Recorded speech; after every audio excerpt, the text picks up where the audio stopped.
E o Judiciário concluiu nesta quinta-feira o julgamento da chamada ADPF das favelas.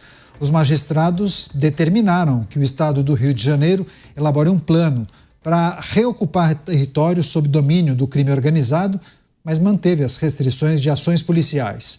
A Corte também liberou o uso de helicópteros nas ações de forças de segurança, desde que usado de forma proporcional, e estipulou regras para o uso de câmeras em fardas e veículos de policiais.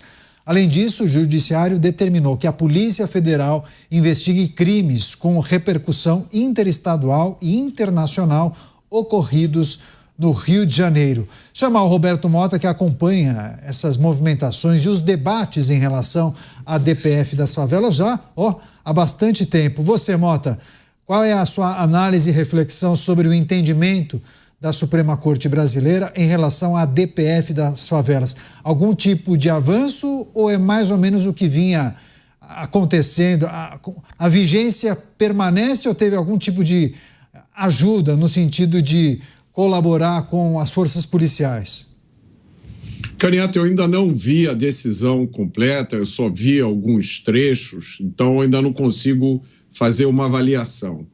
Na minha opinião, essa liminar que foi dada, se eu não me engano, em 2020, deveria ser cassada e não deveria haver nenhum tipo de interferência de uma corte constitucional nas operações policiais do Rio de Janeiro. Porque no meu entendimento, e no entendimento de muita gente, por exemplo, do grande pensador Thomas Sowell, não cabe a magistrados explicarem a policiais como eles devem trabalhar. O magistrado tem um outro tipo de missão. A missão dele é zelar pelo cumprimento da lei, não explicar como um policial deve reagir. Só o policial entende os desafios, os riscos do tipo de trabalho que ele realiza. Essa decisão da DPF 635, que foi tomada em caráter liminar, ela teve um grande impacto sobre as operações da Polícia do Rio de Janeiro. O resultado, fartamente documentado pela polícia, é que o Rio se tornou um refúgio para criminosos de todo o país. Dos aspectos mais terríveis disso foi o crescente domínio territorial por facções criminosas que criaram barricadas aqui no Rio de Janeiro, tornando a tarefa da polícia quase impossível. Efetivamente se criou várias áreas do Rio de Janeiro onde o Estado brasileiro não mandava mais. Quem manda lá são outros estados.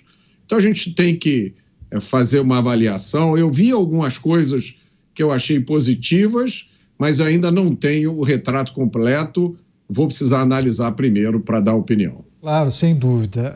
Bom, em síntese, a Suprema Corte homologou o projeto do governo do Rio de Janeiro, mas determinou que sejam adotados também algumas outras medidas, complementos, como um plano para retomar as áreas ocupadas pelas organizações criminosas e também investigação da PF sobre a relação das milícias e do narcotráfico com agentes públicos, além de outras medidas, como bem disse o Mota. A gente vai trazer em detalhes, inclusive no programa de amanhã, vamos nos debruçar sobre isso.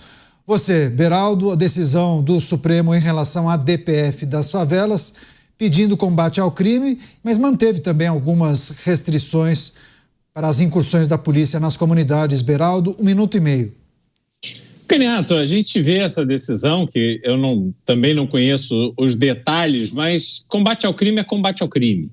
Quando magistrados decidem se reunir para dizer a um governador que você pode combater o crime, mas não pode isso, não pode aquilo, você tem que terceirizar para a Polícia Federal determinadas atividades, aí fica parecendo até que a Polícia Federal é essa super força de segurança extremamente competente que resolve todos os problemas, como se fosse lá o Super-Homem, o Batman, a Mulher Maravilha, que estão lá no Palácio da Justiça esperando serem acionados. E não é assim a vida real. Porque se fosse assim, o trabalho que precisa ser executado pela Polícia Federal estaria sendo executado para impedir que o Brasil seja esta peneira do tráfico de drogas e do tráfico de armas.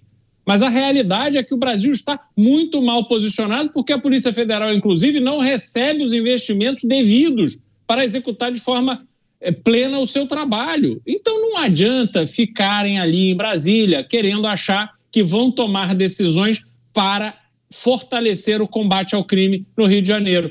Não me parece que resolveram o problema, muito longe disso. Pois é, quando a Corte determina que o Estado do Rio e os municípios deverão elaborar um plano para recuperar essas áreas que hoje em dia estão sob domínio das organizações criminosas, muitos se perguntam, seria a volta da UPP?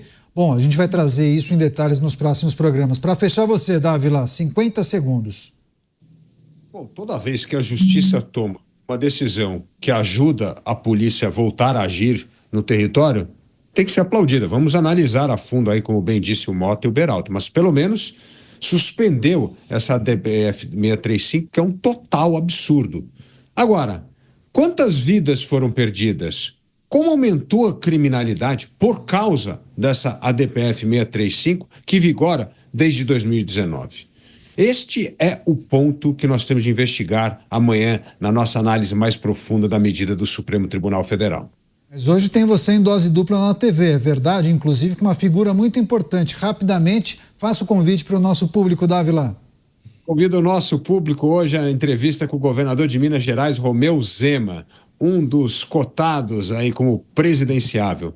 Mas o importante é escutar um governador que está fazendo a diferença na vida dos mineiros.